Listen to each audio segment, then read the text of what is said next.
Hello दोस्तों, नमस्कार। आप लोगों का एक बार फिर से स्वागत है आपके अपने चैनल पीएस टेक डिजिटल में।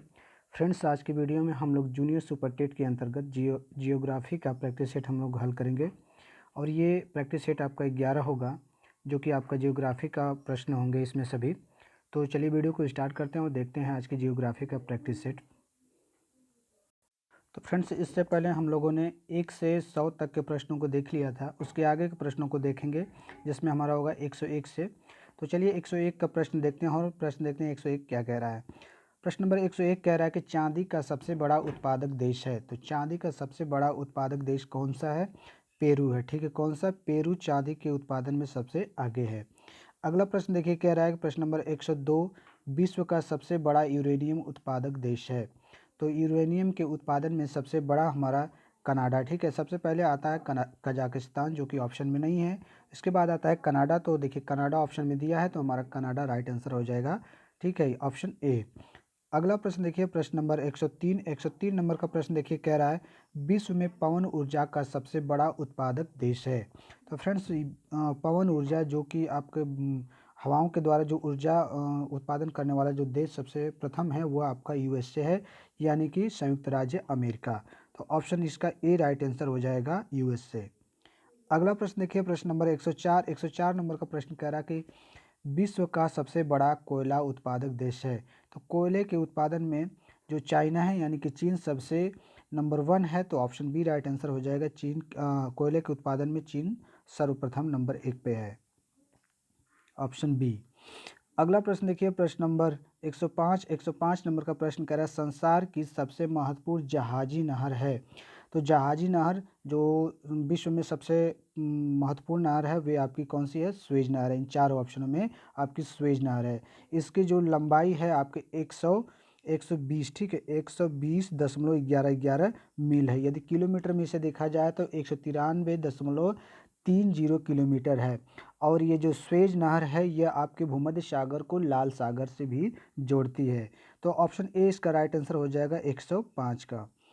प्रश्न नंबर 106 देखिए, प्रश्न नंबर 106 कह रहा है कि पिग्मी जनजाति निवासी है। तो पिग्मी जो जनजाति है यह कहाँ की निवासी है? तो कांगो बेसिन। ठीक है, तो कांगो बेसिन, यानी कि ऑप्शन ए राइट आंसर हो जाएगा, कांगो की।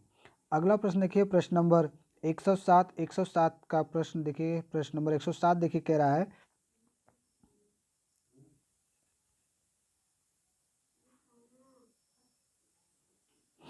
निम्नलिखित में कौन सा युग्म सुमेलित नहीं है? आपको गलत युग्म चुनना है इसमें से। तो देखिए, जो आपका ए दिया है माओरी न्यूजीलैंड में, तो ये सही है। ठीक है, एक तरफ जनजाति है, दूसरी तरफ निवास है, यानी कि कौन सी जनजाति कहाँ पे निवास करती है। लेकिन आपको गलत युग्म चुनना है। तो माओरी आपकी न्यूजीलैंड में, तो ये आपका करेक्ट है। ठीक है, इसके बाद देखिए आपका क्या दिया है, एनू। ठीक है, तो येनू जो है तो आपका फ्रांस दिया है, तो ये आपका सही नहीं है। ठीक है, सही नहीं है। सेमांग आपका सही है, मलेशिया में पाया जाता है। Eskimo Canada. ठीक है, तो येनु जो है, देखिए येनु कहाँ की है? तो येनु आपकी जापान की जनजाति है। ठीक है, कहाँ की है? जापान की है। तो ऑप्शन बी राइट आंसर हो जाएगा, येनु। ठीक है, येनु कहाँ की है? जापान की है। अगले प्रश्न की तरफ आगे बढ़ते हैं और देखते हैं प्रश्न नंबर 108 नंबर का प्रश्न देखिए, कह रहा है जूलू जनजाति कहाँ पाई जाती है? जूलू जनजाति कहाँ पाई जाती है? बहुत अच्छा प्रश्न है। तो जूलू जनजाति जो है फ्रेंड्स, यह आपके दक्षिण अफ्रीका में पाई जाती है। कहाँ पे पाई जाती है? दक्षिण अफ्रीका में जूलू जनजाति पाई जाती है। तो ऑप्शन सी राइट आंसर हो जाएगा। अगला प्रश्न देखिए, प्रश्न नंबर 109 नंबर का प्रश्न कर रहा है यूर्त किस जनजाति का घर है? यूर्त जो जनजाति घर है ये किस जनजाति का है? तो यह खिरगिज जो जनजाति होती है उसी का घर होता है यूर्त। ठीक है, तो ऑप्शन हमारा कौन सा राइट आंसर हो जाएगा? डी राइट आंसर हो जाएगा, खिरगिज। अगला प्रश्न देखिए, प्रश्न नंबर 110 नंबर का प्रश्न कह रहा है कौन सा देश पहले श्याम के नाम से जाना जाता था? श्याम के नाम से कौन सा देश पहले जाना जाता था? तो श्रीलंका आपका आ जाएगा, थाईलैंड आ जाएगा फ्रेंड्स। कौन सा? थाईलैंड आ जाएगा। थाईलैंड जो था पहले से श्याम के नाम से जाना जाता था। तो ऑप्शन ए इसका राइट आंसर हो जाएगा, प्रश्न नंबर 110 का। थाईलैंड को पहले श्याम के नाम से जाना जाता था। अगला प्रश्न देखिए, प्रश्न नंबर 111 नंबर का प्रश्न कह रहा है किस देश का प्राचीन नाम पर्शिया है? तो ईरान को पहले पर्शिया कहा जाता था। ठीक है, ईरान को क्या कहा जाता? पर्शिया कहा जाता था, यानी कि ऑप्शन बी राइट आंसर हो जाएगा, ईरान। अगला प्रश्न देखिए, प्रश्न नंबर 112। 112 देखिए कह रहा है निम्नलिखित में से किसे पूर्व का मोती के नाम से जाना जाता है। इन चारों में से किसे पूर्व का मोती के नाम से जाना जाता है, तो ऑप्शन सी इसका राइट आंसर हो जाएगा श्रीलंका। आप लोग कंफ्यूज मत होइएगा, आप लोग सिंगापुर को कहेंगे कि होगा, तो सिंगापुर को पूरब का मोती कहा जाता है, लेकिन ये पूर्व का मोती कहा है, तो पूर्व का मोती में आपका श्रीलंका हो जाएगा। यदि पूरब का मोती आता तो सिंगापुर होता। ठीक है, तो ऑप्शन सी राइट आंसर हो जाएगा प्रश्न नंबर 112 का। अगले प्रश्न की तरफ आगे बढ़ते हैं और देखते हैं 113 नंबर का प्रश्न कह रहा है किस देश को सफ़ेद हाथियों की भूमि के नाम से जाना जाता है। तो इजी प्रश्न है, तो इसमें आपको इजी और मॉडरेट दोनों प्रश्न देखने को मिलेंगे। तो ऑप्शन डी इसका राइट आंसर हो जाएगा लाओस। लाओस को सफ़ेद हाथियों की भूमि कहा जाता है।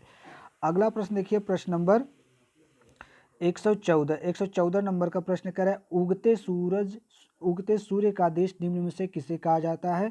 तो आसान सा प्रश्न था, जापान को कहा जाता है उगते सूरज का देश। ठीक है, अगला प्रश्न देखिए 115 नंबर का प्रश्न कह रहा है कि कंगारुओं का देश किसे कहा जाता है। इजी प्रश्न है, ऑस्ट्रेलिया को कहा जाता है।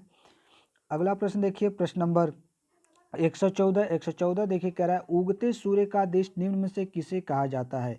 उगते सूर्य का देश, देखिए उसी प्रश्न को थोड़ा सा ये आपका घुमा दिया है, तो आपका ऑप्शन डी राइट आंसर हो जाएगा जापान।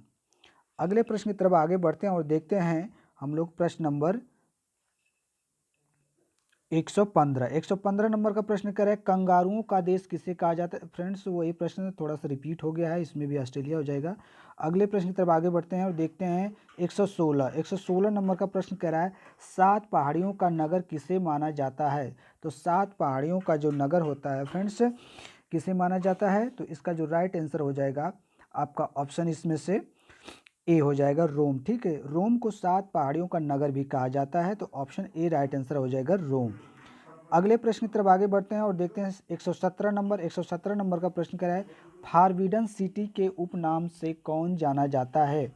फारबिडन सिटी के उपनाम से कौन जाना जाता है, तो लाशा। लाशा जो है इसे ही फारबिडन सिटी के नाम से भी जाना जाता है, तो ऑप्शन इसमें बी राइट आंसर हो जाएगा। अगले प्रश्न की तरफ आगे बढ़ते हैं और देखते हैं हम लोग प्रश्न नंबर 119 देखिए कह रहा है लंदन किस नदी के किनारे स्थित है। बहुत अच्छा प्रश्न है, जो लंदन है किस नदी के किनारे स्थित है, तो लंदन आपके टेम्स नदी, जो टेम्स नदी है उसी के किनारे लंदन, ठीक है, लंदन स्थित है।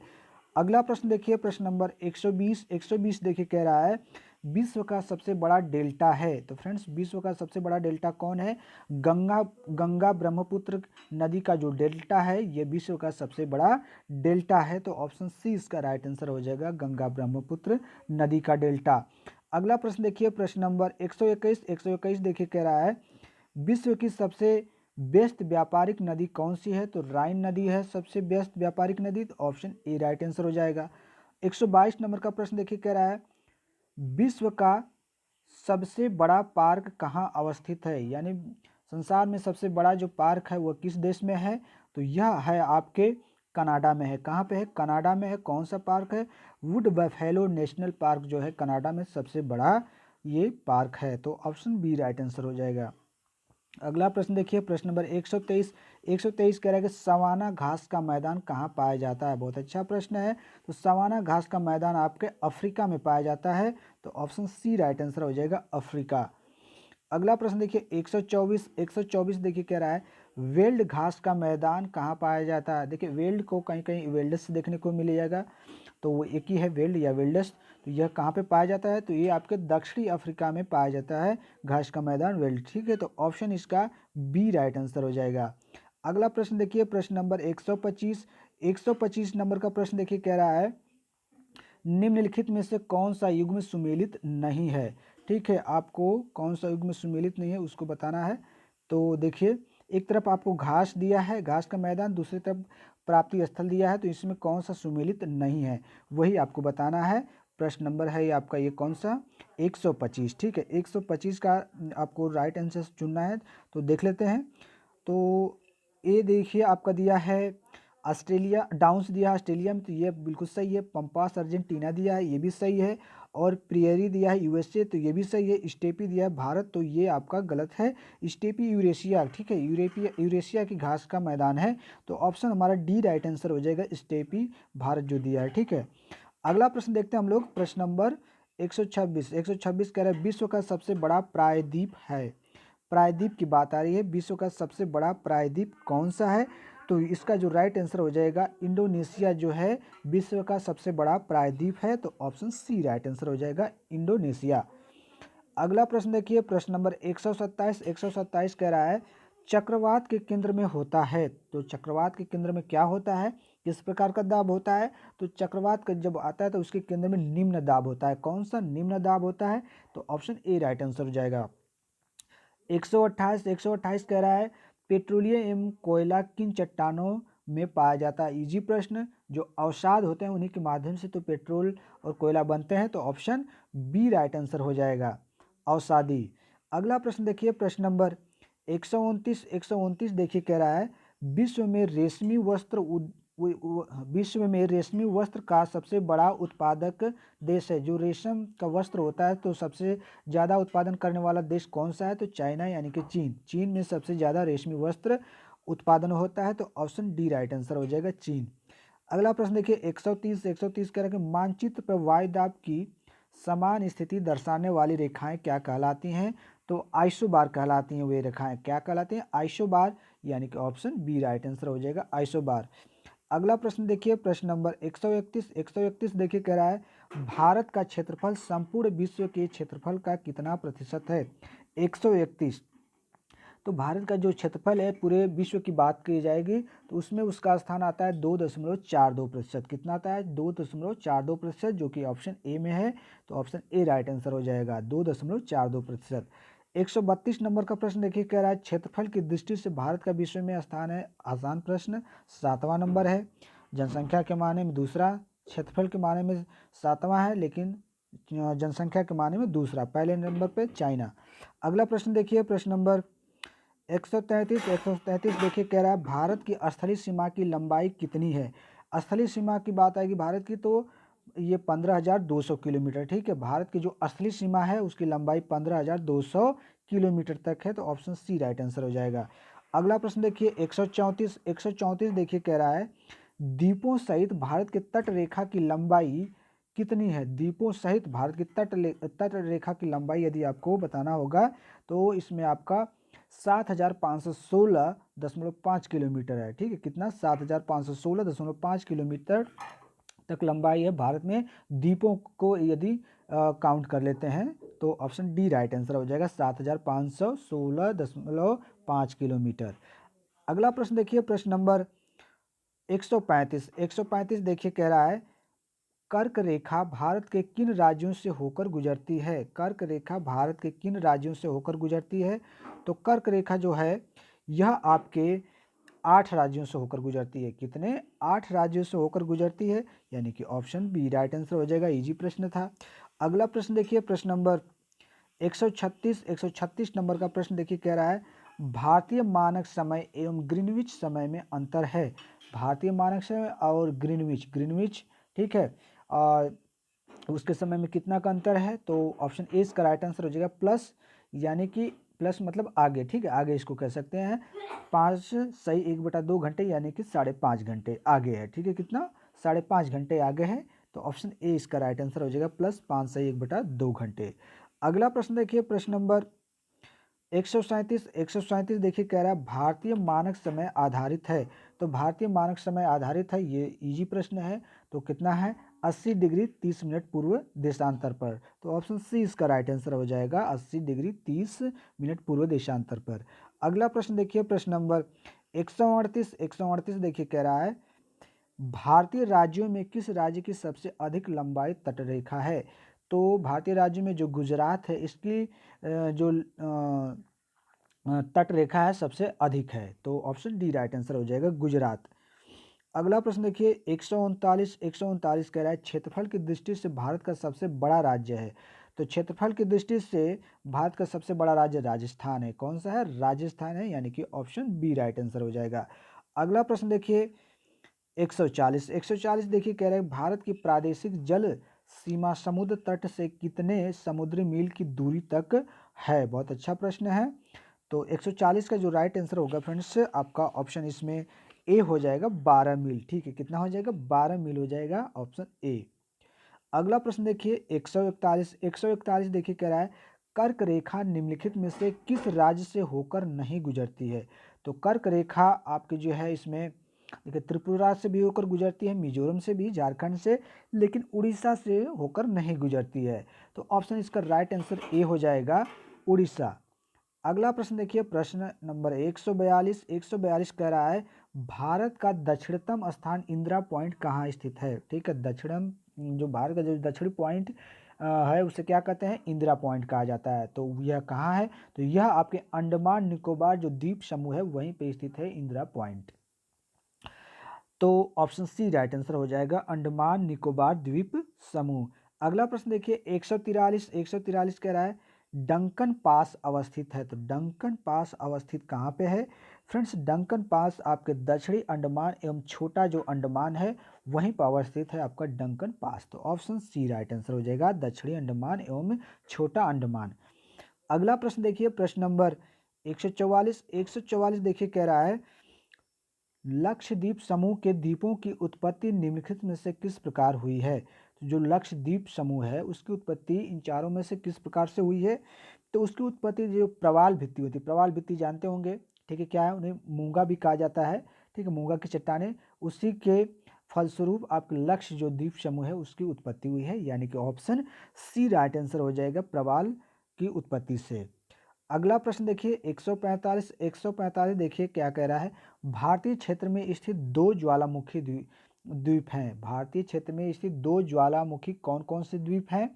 तो इसका जो राइट आंसर है आपका ऑप्शन ए है बैरन एवं नारकोंडम। ठीक है, बैरन एवं जो नारकोंडम ये द्वीप हैं, ये आपके क्या है, दो ज्वालामुखी द्वीप हैं। तो ऑप्शन ए राइट आंसर हो जाएगा बैरन एवं नारकोंडम।